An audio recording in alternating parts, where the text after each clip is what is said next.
Hello, and welcome to Environment Matters, a podcast by the Environment team at Burgess Salmon. I'm Mike Barlow, and I'm the head of the Environment team.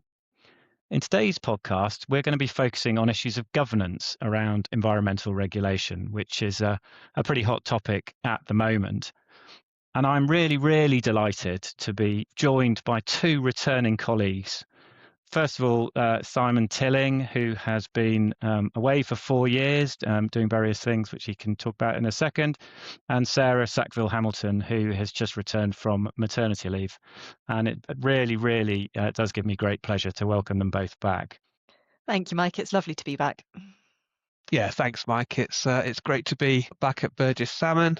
As you say, 4 years out, 1 year at a US firm on the sort of EU side of the practice, and then the last 3 for a water company. So lots of really important environmental issues there. Yeah, absolutely.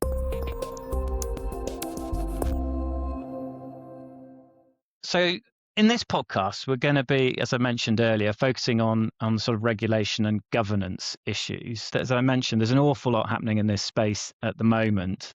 And we thought it'd be worth kicking off our podcast series by looking at this, really as a way of trying to set the scene for more focused discussions as we go on through our podcast series, and we can drill down into more specific areas of environmental law in those future podcasts. So what I thought I'd do just at the outset is to give a little bit of background and our thinking on this to set the scene. And I think really it's worth saying that there's been a huge amount of change in environmental law since Brexit. I mean, what we know is that there are about 3,000 pieces of legislation that DEFRA are responsible for across the piece.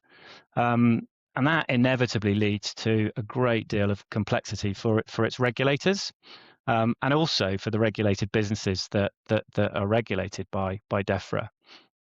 And a huge proportion of that legislation is EU derived. And I think post-Brexit, a lot of that needs to be unpicked and rationalised. And I think that really is part of the whole challenge and what we're going to be talking about today. And then I suppose just coming on from Brexit, we've got the Environment Act 2021, which obviously had a governance feature to it because it set up the Office for Environmental Protection as a UK layer of governance to effectively replace the European Commission. And I think that sets challenges as well in this whole space. We've got the OEP who is reporting on government progress and so on. And the Environment Act as well also set out a number of environmental targets that we're trying to achieve as UK PLC. And on top of those targets, we've got the environmental improvement plans that DEFRA published in 2023 and 2025. And in the sort of latest reports on those, we know that 3 out of the 10 goals in the environmental improvement plans, it's only 3 out of 10 that have largely been seen to be improving. And those include cleaner air and reduced exposure to chemicals. So there's a lot there that still needs to be done. And we know that 9 out of the 43 of the government's other environmental targets and commitments are the only ones that it is thought are going to be achieved in the current trajectory.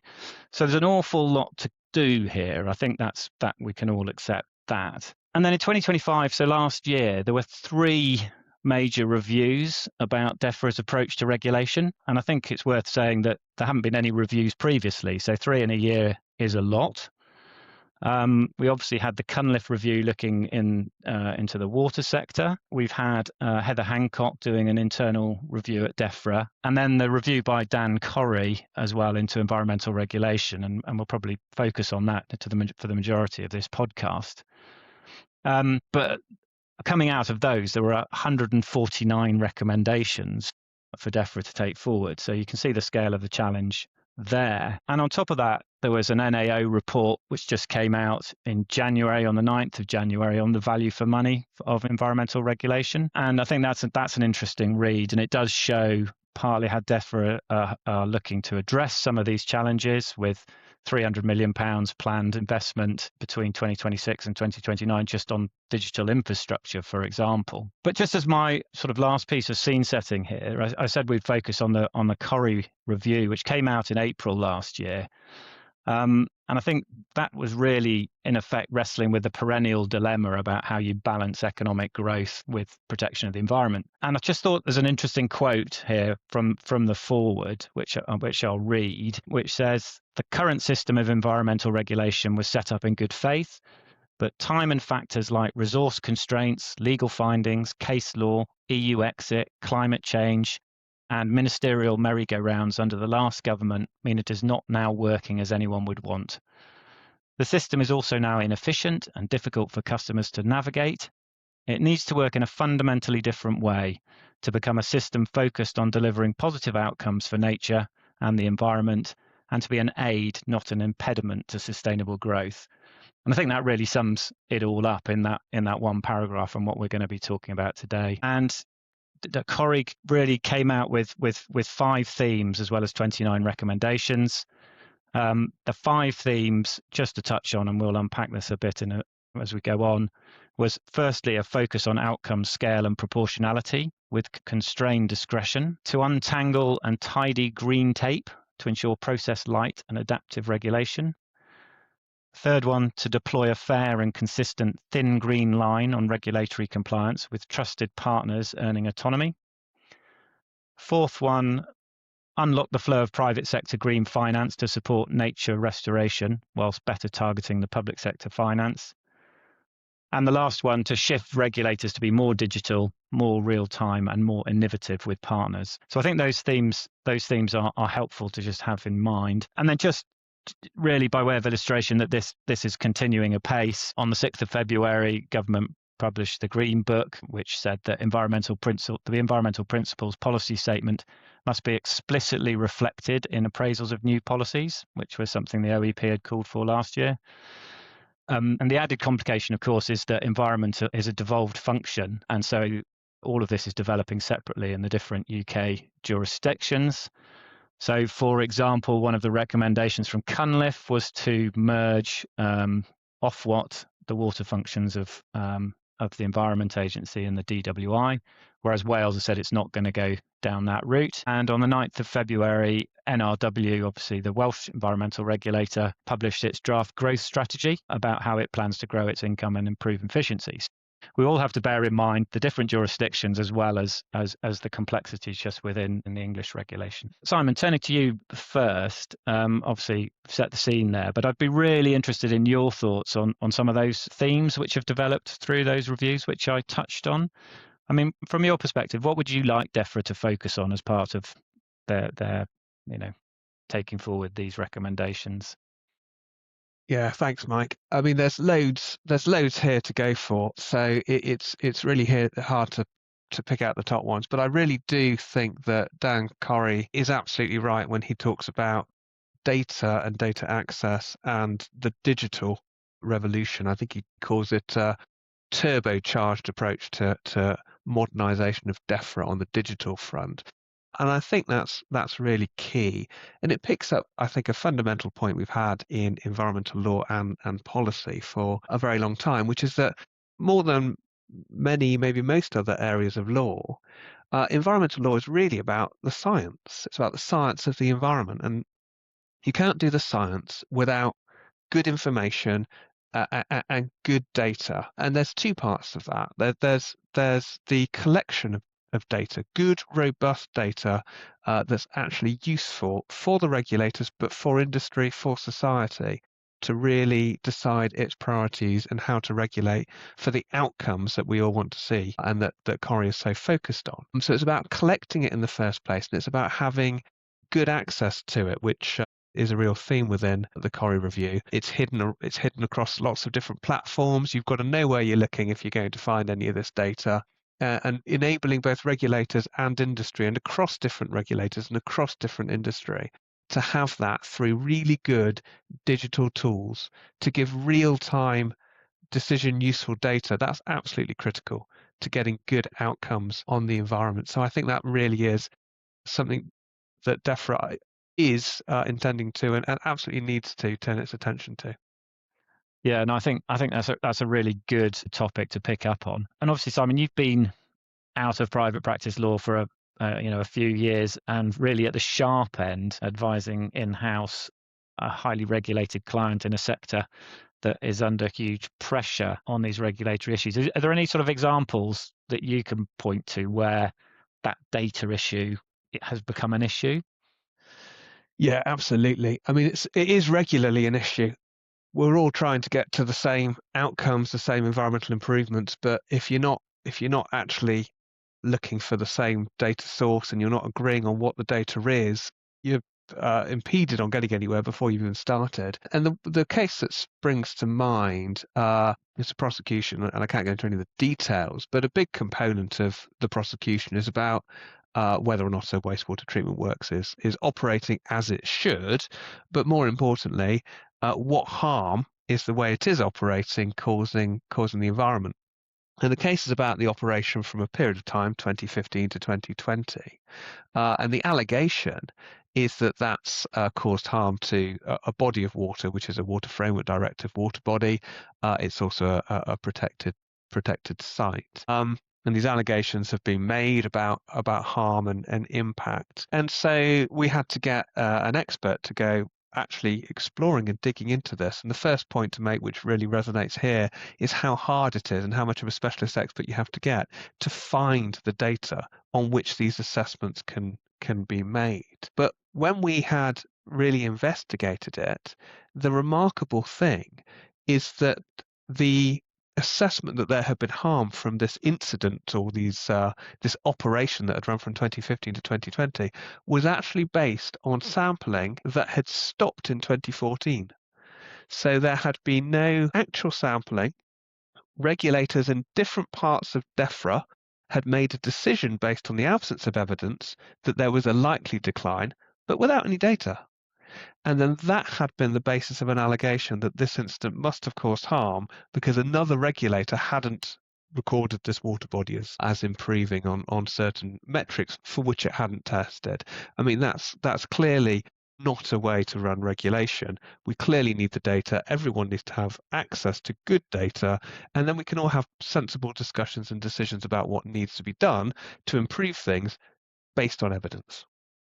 Yeah, and I think that's a really good example, and we know that the Environment Agency are looking and has recruited many more data scientists. So you'd hope in the future this would improve. But I think it also links to one of the other themes coming out of Corry, which is the need for radical improvements in IT infrastructure across the DEFRA regulators. Yeah, absolutely. I mean, those two things go hand in hand. There's no good having good, robust data hidden away, and unless you have good IT systems for analyzing that data, but also for information exchanges, for processes, just making things run smoothly is critical if we want to have both improvements in natural capital and growth. That, of course, is the fundamental theme of the Corry report. So we need to have systems on a good IT basis. I mean, a great example of that is the current permitting system within the Environment Agency's National Permitting Service. It's clearly outdated, but for on the operator side, things just seem to go into a black hole, and then there's actually human time required for keeping to update where people are. And one of Corry's points is that you could have all of that on an automated system if you had, frankly, a 21st century digital system. So the opportunity here for better outcomes, better delivery, and faster delivery are huge, and it really has to be a focus. And you can see that DEFRA is starting to try to get a grip of the whole agenda around data and IT. I think a good example of that is in the waste space, the waste regime, where DEFRA is looking to introduce digital waste tracking. That has been due to be rolled out for a while, has been pushed back a couple of times, currently due to be rolled out later this year. It does remain to be seen whether a workable, practicable solution can be delivered within that timescale. And I know there are doubts about that, but I think a fundamental point is that the intent is there, the ambition is there. Remains to be seen exactly when it'll be achieved, but it is a drive towards data, sensible use of IT and transparency, which has to be good. Yeah, no, I think that's a good point, and you can see them grappling with it. I remain to be, I'll be pleasantly surprised when I see that it's all out and working.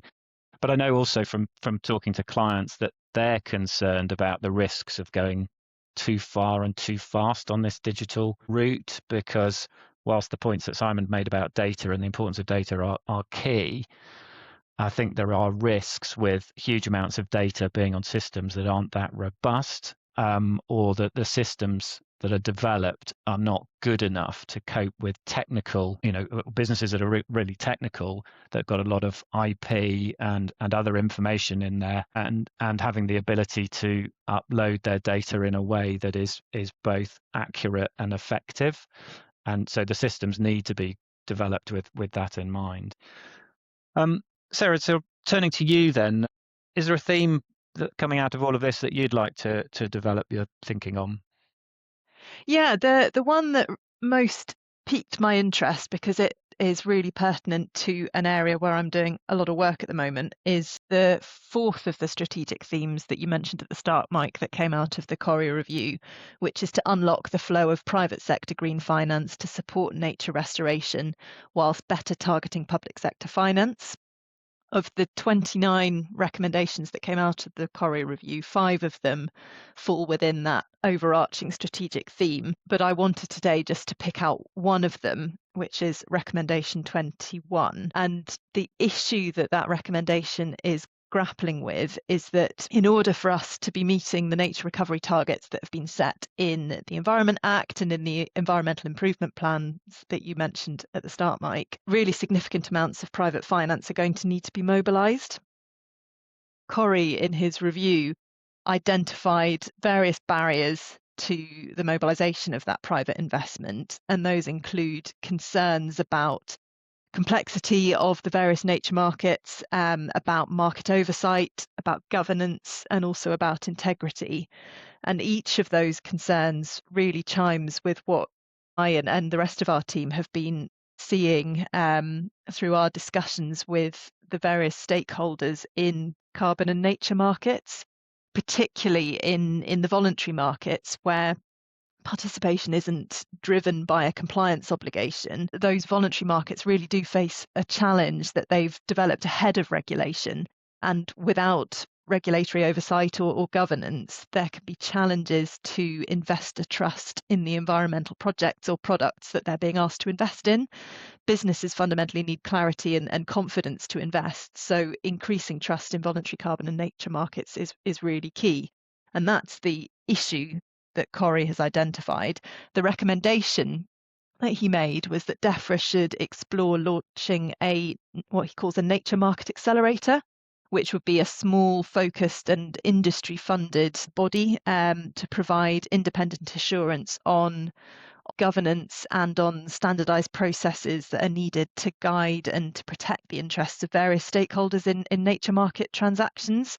So looking both at suppliers of nature-based projects, investors in biodiversity and ecosystem services, and then also other intermediaries and the third parties that are involved in trading transactions. What Corry noted was that clear market rules and governance are going to be essential for delivering public goods and services, and that also potentially that nature market accelerator could have further functions to drive the market. For example, more hands-on intervention, for example, identifying projects and also matching projects to investors. So some interesting ideas. Yeah. And I know that's something that you and I have talked about over the last few years. We've been developing that bit of the practice. So I think the recommendation is interesting. Is there any progress?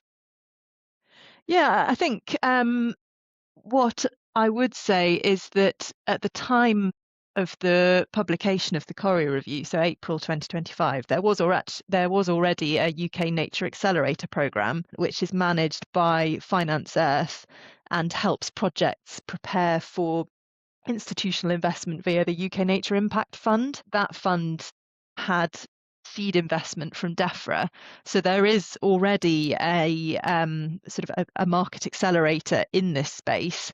I think we have to assume that that's not exactly what Corry meant, because his recommendation was for new action to be taken. around the same time as publication of the Corry review, the government launched a consultation which was called Voluntary Carbon and Nature Markets Raising Integrity. And that consultation looks at many facets of those markets, but included within it, one of the express questions that consultees are asked to respond on was their views on the requirements for effective governance and the appropriate degree of regulatory oversight that's appropriate to support voluntary carbon and nature markets. The consultation put forward a range of different governance and regulation models, different types of additional regulatory oversight that might be valuable. For example, a market ombudsman function, a market infrastructure body, mechanisms for joint regulatory working by existing regulatory bodies, or potentially a dedicated regulatory body for carbon and nature markets. And then the sort of the last example that was given in the consultation was a Corry-esque nature market accelerator.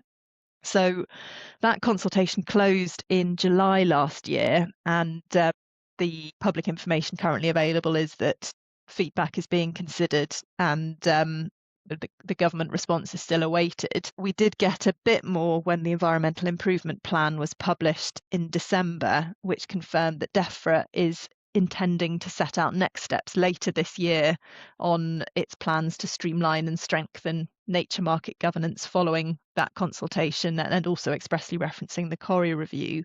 So I think in summary, progress is that it is clearly on the table being considered. There's a lot of work going on to work out exactly what governance and regulation needs to look like for these nascent carbon and nature markets. Whether that is going to be through a nature market accelerator remains to be seen. And yeah, that's something we're going to be keeping a really close eye on this year as we get more information coming out. Thank you, Sarah. That's really informative, and I think that is a key issue to take forward if we're going to develop or protect the environment as part of the growth strategy. I think we have to get all of that right. There are a few other themes in Corry which you can probably put into a sort of box around culture and the sort of slightly softer issues. And Simon, do you want to pick up on any of those? Yeah, there's a couple I think that are worth digging into here. One is that Corry does pick up on consistency, and to a certain extent there's thousands of officers working on complex regulatory decisions. You're always going to have a degree of variation, but you do need to have consistency and fairness. And I think some of the themes we see that clients are frustrated by is we can see sometimes quite significant regional variation. So that's really about the corporate approach, the culture in those particular areas rather than individuals. And we do also see that clearly there is a skills gap, another point that the Dan Corry review picked up. There's a lot of juniors coming through, quite a lot of expertise has left the regulated bodies. And I think, of course, that also makes it challenging in terms of achieving consistency. And let's be fair, some of these decisions, they do need the exercise of judgment. They're not binary yes-no decisions. But if you're going to allow the system to have that flexibility, you do need systems built in place to make sure that there is that fairness and consistency between regions, between sectors, and to really give the whole of regulated industry that confidence. But there's a sort of interesting, slightly opposite thought also coming through from Dan Corry, which is the need to challenge the risk-averse culture. Now, that's absolutely right. It is easier for regulators to say no rather than yes, and maybe the legal profession may be slightly responsible for some of that, in that there's lots of litigation around regulatory decisions, and the regulators clearly feel that they have to make their decisions in accordance with all of the boxes they need to tick. But as the Dan Corry review picks out, we're not going to regulate our way into the future. We need to have innovation. We need to have an innovation in regulation, and that does need a cultural change. As has already been mentioned, we've got this concept of constrained discretion.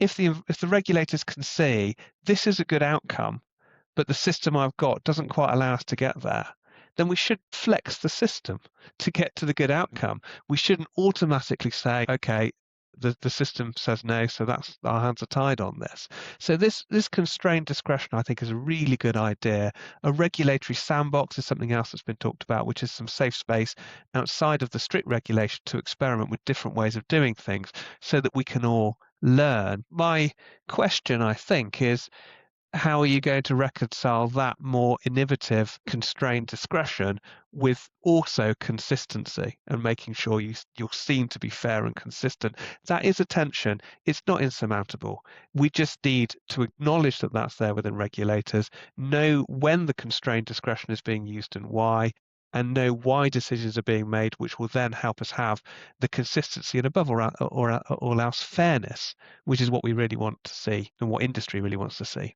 Yeah, and I think it sort of leads me on to one of my bugbears, which is around guidance. And Corry picks up on that as well. And when we're training junior lawyers, we say start with the legislation, but there is always guidance. And I think the difficulty is when the guidance doesn't reflect the legal position, which creates complexity, which creates difficulty for the regulated business, which doesn't drive the consistent thing you're talking about, Simon.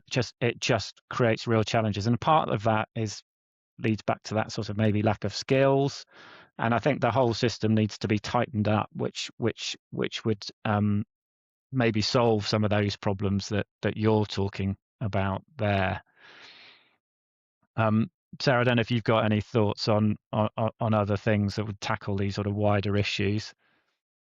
Yeah, I think that the sort of reflecting on the discussion we've just been having, I think what shines through for me is that in recent years, a lot of the regulatory change that we've seen has been probably best characterized as a reactive approach to short-term, high-profile issues, which means that you have got potentially not that longer-term view, that more outcomes-focused view on what environmental regulation and governance need to look like in order for us to not just react to the political hot topic of the day, but to achieve the sort of I don't really want to use the word mission, but achieve the mission, which I think the Corry review is very useful for framing things in that way, saying sort of, well, it's not calling for a major institutional change or a bonfire of regulation. It is recommending what it calls a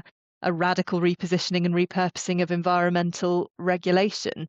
It's calling for a system level impact to transform the landscape and the culture of those that are operating within it. I think the fundamental aim is to create a system that's becoming a partner and a promoter for achievement of sustainable economic growth rather than an obstacle, and at the same time while delivering the fundamental and necessary improvements to our natural world. So I think sort of the scene setting done by that review is spot on in terms of where we need to be moving and the focus on outcomes rather than the short-term reactive issues. And for me, it really remains to be seen how, in parallel with doing the firefighting of those short-term issues, this more strategic longer-term view on what our regulatory and governance framework needs to look like is in practice. And I think that the 29 recommendations coming out of the Corry review are a great starting point, and it's going to be fascinating to see how those are engaged with over this year and beyond. Yeah, well, I think you summed it up brilliantly there. So we could probably talk about this for the next couple of hours, but I think that's probably a really good place to draw this to an end. I think probably if I was going to summarize it, not as well as you did, Sarah, but maybe more briefly, there's big challenges there. Clearly now is the right time to be trying to address them. There are some good thinking about what the potential ways forward to deal with those issues is, and I think it really we wait and see how that goes forward, and it's something that we're going to all have to keep an eye on, and it's going to be challenging times for not just environmental lawyers but those that are in regulated businesses. So just leaves it to me to say thank you very much to both Simon and Sarah for your contributions. Thank you, Mike. Great to be here. Really enjoyed it. Thanks, Mike.